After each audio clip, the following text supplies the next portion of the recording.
लिख रहे हैं, बोल रहे हैं, किसको फर्क पड़ रहा? चुनाव हार रहे हैं। जब विकल्प हो दो, चुनाव जीतना है या देश जीतना है, तो देश जीतना ना विकल्प होगा। मैंने एक से एक हेट स्पीचेस देखी। मतलब हेट के तो अगर सबसे बड़े अवतार हैं हमारे बीच में हमारे प्रधानमंत्री जी, बाकी सब तो उनके चेले हैं। 5 तारीख को काउंटिंग के वक्त पूरे दिन मैं सुन रहा था, एक व्यक्ति जिसकी जिंदगी का बड़ा हिस्सा कांग्रेस में बीता, उससे छोटा हिस्सा तृणमूल में बीता और उससे भी बहुत छोटा हिस्सा भारतीय जनता पार्टी में है, उसने तो हद ही कर दी।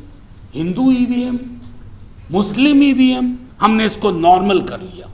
सच तो यह है कि घृणा हमारे समाज का हिस्सा बन गई है। सैलाब आए सड़क पे और सड़क के आदेश पर विपक्षी पार्टियां चुनाव लड़ने से इनकार करते हैं। हम चुनाव ही नहीं लड़ेंगे, तो शायद कोई संभावना है।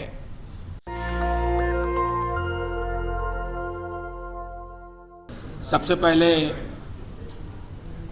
तो एपीसीआर की पूरी टीम को वर्षों से आप लोगों के काम से वाकिफ हूं, ये बेहद ज़रूरी था।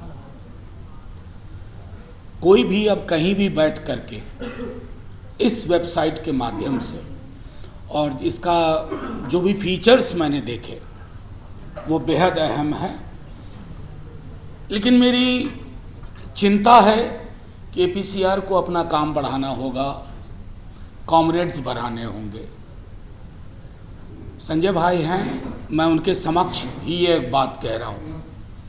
इस तरह के प्रोग्राम होते हैं, बाहैसियत आप मुझे मेंबर ऑफ पार्लियामेंट बुलाते हैं या संजय भाई को या कोई और हो, हमारी हैसियत नहीं रही। बेहैसियत लोग हैं हम लोग। जिस पार्लियामेंट से कुर्बान साहब कह रहे थे 6 महीने से पेंडिंग है, लॉटरी में ही नहीं आ रहा है हेट क्राइम का बिल, और मेरा लॉटरियों पर से तो विश्वास पहले भी नहीं था, अब और भी उठ गया।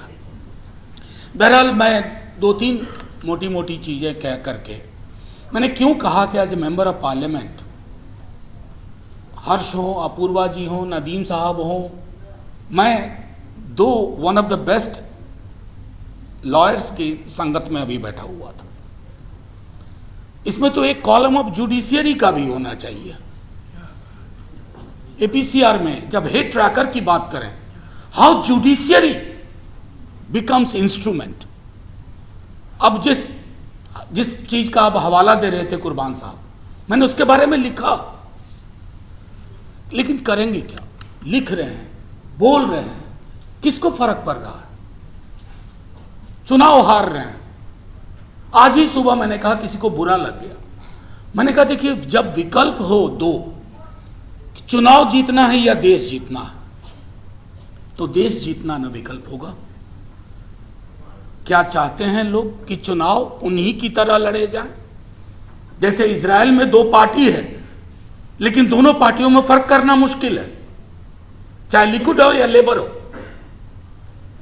कमोबेश अपने देश में भी वही कोशिश हो रही है, चाहे वो डिलिमिटेशन के माध्यम से हो या मिस्टर ज्ञानेश कुमार की प्रॉक्सी में पूरे देश में करने की कोशिश हो। मैंने एक से एक हेट स्पीचेस देखी। मतलब हेट के तो अगर सबसे बड़े अवतार हैं हमारे बीच में हमारे प्रधानमंत्री जी, बाकी सब तो उनके चेले हैं। लेकिन 5 तारीख को काउंटिंग के वक्त पूरे दिन मैं सुन रहा था, एक व्यक्ति जिसकी जिंदगी का बड़ा हिस्सा कांग्रेस में बीता, उससे छोटा हिस्सा तृणमूल में बीता और उससे भी बहुत छोटा हिस्सा भारतीय जनता पार्टी में है, उसने तो हद ही कर दी। हिंदू ईवीएम, मुस्लिम ईवीएम, हिंदू लोकैलिटी, मुस्लिम लोकैलिटी, और किसी एंकर को, किसी को कोई फर्क नहीं पड़ रहा था। Normalization of hate filled language is acceptance of hate violence. हमने इसको नॉर्मल कर लिया, कोई फर्क नहीं पड़ता है। यही इतने ही लोग होंगे, कुछ और हम सब उस पर आर्टिकल लिखेंगे, बयान देंगे। सच तो यह है कि घृणा हमारे समाज का हिस्सा बन गई है।